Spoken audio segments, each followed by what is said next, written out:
정부는 국민의 신뢰 위에서 작동한다. 신뢰가 무너지면 정책도 흔들리고 국정 운영의 동력은 급격히 약화된다.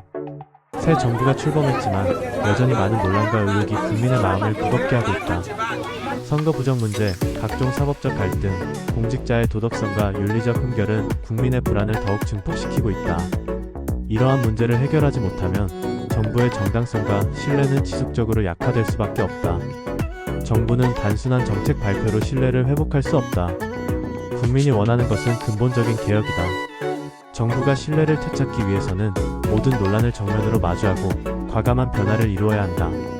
그 변화는 단순한 선언이 아니라 실질적인 행동과 개혁으로 증명되어야 한다. 선거 부정 문제 해결 없이는 민주주의도 없다. 민주주의의 근간은 선거다. 공정한 선거는 국민이 정부를 신뢰하는 가장 기본적인 요소이며, 선거 과정에서 불법과 조작이 개입된다면 국민은 정부의 정당성을 의심할 수밖에 없다. 새 정부는 선거 부정 논란을 해소하기 위해 강력한 조치를 취해야 한다. 선거 절차의 투명성을 높이는 것이 첫 번째 과제다. 투표와 개표 과정에서 실시간 모니터링 시스템을 도입하고 검증 가능한 기록을 남겨야 한다. 모든 절차가 국민에게 공개되었을 때만이 신뢰는 회복될 수 있다. 또한 선거 관리를 담당하는 기구는 정부와 정치권에서 완전히 독립적으로 운영되어야 한다. 특정 세력이 선거 과정에 영향을 미칠 여지를 차단하고 불법적 개입이 발생하면 즉각적인 법적 조치를 취해야 한다. 사법개혁을 통한 법치주의 강화가 필요하다. 정치적 이해관계에 따라 법이 흔들릴 때 국민은 법 자체에 대한 신뢰를 잃게 된다.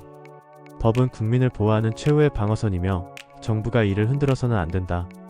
공정한 법 집행을 위해 사법부의 독립성이 보장되어야 한다. 새 정부는 법원이 외부 압력에서 자유롭게 판결할 수 있도록 시스템을 개혁해야 한다.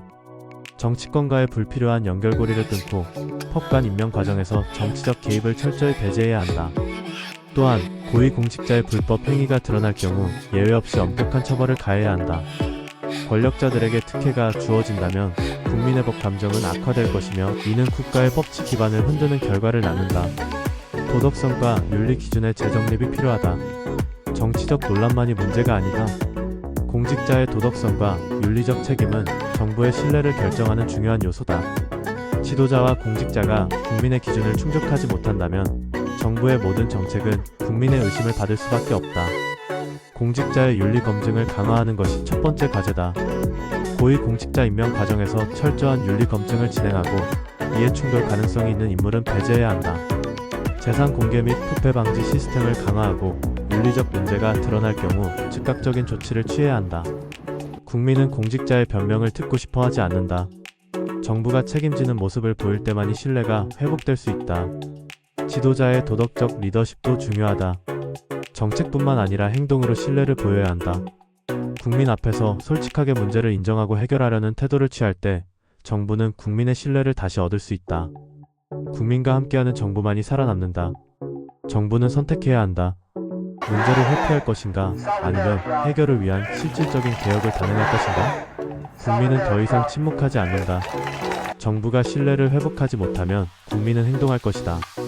새 정부는 이제 국민의 신뢰를 다시 얻기 위해 근본적인 변화에 나서야 한다. 선거의 공정성 확보, 사법개혁을 통한 법치 강화, 공직자의 윤리적 기준 확립 등 이 모든 것이 실행될 때 비로소 국민은 정부를 믿을 것이다. 정부는 국민과 함께 움직여야 한다. 그것이 신뢰를 회복하는 유일한 길이다.